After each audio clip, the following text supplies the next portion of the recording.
Hello student, आप सभी लोगों का महादेव जी की क्लासेस में स्वागत करता हूं। आज हम आपको बताने वाले हैं कुछ कुतुबुद्दीन ऐबक और इल्तुतमिश के कुछ इम्पोर्टेंट क्वेश्चन जो लगातार बार बार कुछ घटना चक्र में भी लगातार क्वेश्चन उठाए गए हैं, पीसीएस में उठाए गए हैं, वनडे एग्जाम में भी उठाए गए हैं, पीसीएस के एग्जाम में भी पूछे गए हैं। बार बार इन दो शासकों से लगातार क्वेश्चन पूछे जा रहे हैं, ऐबक और इल्तुतमिश से। आइए देख लेते हैं वो कौन सी इंपॉर्टेंट क्वेश्चन है जो लगातार हर एग्जाम में पूछे जा रहे हैं। चलिए देख लेते हैं। हमारा पहला पॉइंट है, कुतुबुद्दीन ऐबक की उपाधि लाख बख्श, लाखों का दान देने वाला, पीर बख्श, हाथियों का दान लेने वाला, मलिक ए सिपा सालार, ये उपाधि गोरी ने दिया था ऐबक को। कुरान खान, काजी से कुरान की आयतें सुन सुन करके रट जाने की वजह से काजी ने इसको ऐबक को कुरान खान की उपाधि दी थी। आइए देख लेते हैं। हमारा दूसरा पॉइंट क्या कह रहा है, मोहम्मद गोरी ने कुतुबुद्दीन ऐबक को अमीर ए आखुर के पद पर नियुक्त किया था। जब ऐबक गोरी के शरण में गया था तो पहला पद जो ऐबक को दिया गया था अमीर ए आखुर का पद, मतलब अश्वशाला का अध्यक्ष के पद पर नियुक्ति कुतुबुद्दीन ऐबक की गई थी। ये क्वेश्चन बार बार पूछा जा रहा है। आइए देख लेते हैं। हमारा अगला पॉइंट क्या कह रहा है, ऐबक का राज्याभिषेक 25 जून 1206 को लाहौर में हुआ था। ठीक है, दिल्ली में ऐबक ने राजधानी नहीं बनाया था, गद्दी पे नहीं बैठा था। राज्याभिषेक इसने अपना कहाँ करवाया था, लाहौर में करवाया था। और इसका मुख्यालय जो इंद्रप्रस्थ को बनाया था। ऐबक ने अपना राज्याभिषेक 25 जून 1206 को लाहौर में कराया था और लाहौर का मुख्यालय इंद्रप्रस्थ को बनाया था जो दिल्ली के समीप था। आइए देख लेते हैं। हमारा अगला पॉइंट क्या कह रहा है। अगला पॉइंट हमारा कह रहा है 1208 में गोरी के भतीजे गयासुद्दीन महमूद ने ऐबक को दास मुक्ति पत्र देकर सुल्तान की उपाधि दी थी।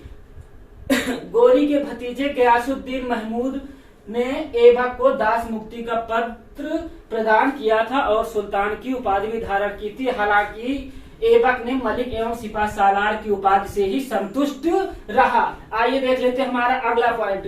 ऐबक ने कुतुब मीनार का निर्माण प्रारंभ करवाया। ऐबक ने कुतुब मीनार का निर्माण प्रारंभ करवाया किसके नाम पर, सूफी संत ख्वाजा कुतुबुद्दीन बख्तियार काकी के नाम पर रखा, लेकिन इसे पूर्ण नहीं करा पाया था क्योंकि आकस्मिक ऐबक की मृत्यु हो गई थी। इल्तुत ने कुतुब मीनार को पूर्ण करवाया था। ऐबक ने अजमेर में 2.5 दिन का झोपड़ा भी बनवाया था। क्वेश्चन आपको दो तरीके से पूछा जाएगा। 2.5 दिन का झोपड़ा किसने बनवाया था, ऐबक ने। कहाँ बनवाया था, अजमेर में।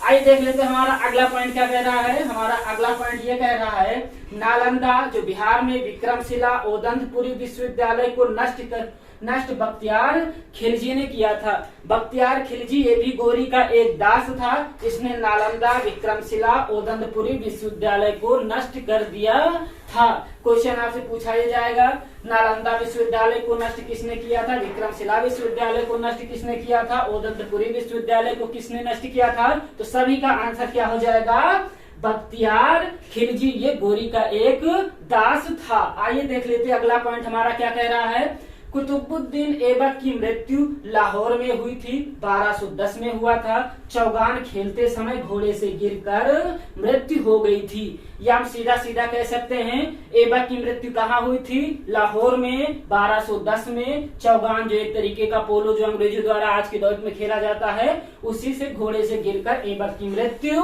हो गई थी। आइए देख लेते हैं हमारा अगला पॉइंट क्या कह रहा है।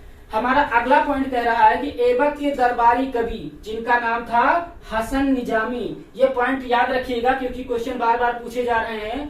ऐबक के दरबारी कवि हसन निजामी और एक दरबारी कवि फकरे मुदब्बिर, ये ऐबक के वजीर भी थे। ये भी याद रखिएगा कि दरबार की शोभा बढ़ाते थे। आइए देख लेते हैं हमारा अगला पॉइंट क्या कह रहा है। खलीफा का मान्यता पत्र प्राप्त करने वाला दिल्ली का प्रथम सुल्तान इल्तुतमिश था। खलीफा ने ही इल्तुतमिश को खलीफा का मान्यता पत्र प्राप्त करने वाला दिल्ली का प्रथम सुल्तान इल्तुतमिश था। हम ये कह सकते हैं कि खलीफा द्वारा मान्यता प्राप्त दिल्ली का प्रथम सुल्तान कौन था, इल्तुतमिश था। आइए देख लेते अगला पॉइंट हमारा क्या कह रहा है। दिल्ली सल्तनत में इक्ता प्रथा प्रारंभ करने का श्रेय इल्तुतमिश को दिया जाता है। दिल्ली सल्तनत में इक्ता प्रथा का संस्थापक गोरी को माना जाता है, लेकिन भारत में इक्ता प्रथा किसने प्रारंभ किया था? इल्तुतमिश ने प्रारंभ किया था। आइए देख लेते हैं अगला। अभी तक हम लोगों ने तराइन का प्रथम युद्ध, द्वितीय युद्ध, आज हम देख लेते हैं तराइन का तृतीय युद्ध। 1216 में इल्तुतमिश ने एल्दौज को पराजित किया था। तराइन का तृतीय युद्ध किनके बीच हुआ था? इल्तुतमिश और एल्दौज के बीच में हुआ था। कब हुआ था? 1216 में हुआ था। कौन विजय रहा था? इल्तुतमिश की विजय रहा था और एल्दौज इस युद्ध में पराजित हुआ था। आइए देख लेते हैं हमारा अगला पॉइंट क्या कह रहा है। हमारा अगला पॉइंट ये कह रहा है कि इल्तुतमिश ने नासिरुद्दीन कुबाचा को पराजित किया, जो 1228 में सिंधु नदी में डूब कर आत्महत्या कर लिया था। या हम ये कह सकते हैं कि इल्तुतमिश ने कुबाचा को 1216 में पराजित किया था, लेकिन उसका दमन नहीं कर पाया था, क्योंकि उस समय ख्वारिज्म राजकुमार और चंगेज खान ने भारत की सिंध नदी तक आ गए थे, इसीलिए कुबाचा उस समय बच गया था। लेकिन 1228 में फिर इल्तुतमिश ने कुबाचा की तरफ अभियान किया था और कुबाचा भटकते भटकते 1228 में सिंधु नदी में जाकर के आत्महत्या कर लिया था। ये पॉइंट आपके एग्जाम के बेस में ये क्वेश्चन आपसे पूछा जा सकता है। आइए देख लेते हैं अपना अगला। इल्तुतमिश को उपाधि, आइए देख लेते हैं इल्तुतमिश की उपाधि कौन कौन सी थी। सुल्तान ए सईद एक उपाधि क्या है, ये क्वेश्चन पूछा जाएगा कि सुल्तान ए सईद की उपाधि किस शासक ने धारण किया था? इल्तुतमिश ने। अगला हमारा क्या है? सुल्तान ए आजम की उपाधि किस शासक ने धारण किया था? इल्तुतमिश ने। गुलामों का गुलाम किसे कहा जाता है? इल्तुतमिश को। क्यों? क्योंकि ऐबक गोरी जो था, ऐबक का गुलाम था। ऐबक का गुलाम कौन था? इल्तुतमिश। तो हम क्या कह सकते हैं? गुलामों का गुलाम कौन था? इल्तुतमिश। और देख लेते हैं मकबरों का पितामह इल्तुतमिश को कहा जाता है। भारत में पहली बार मकबरे का निर्माण किसने करवाया था? इल्तुतमिश ने। इसीलिए भारत में मकबरों का पितामह किसे कहा जाता है? इल्तुतमिश को कहा जाता है। आइए देख लेते हैं अगला पॉइंट। अगला इसमें ईश्वर के भूमि का संरक्षक, इल्तुतमिश को ईश्वर के भूमि का संरक्षक भी माना जाता है। आइए देख लेते हैं हस्म एक कल्ब सेना का निर्माण भी किसने किया था? इल्तुतमिश ने किया था। आइए देख लेते हैं हमारा अगला पॉइंट।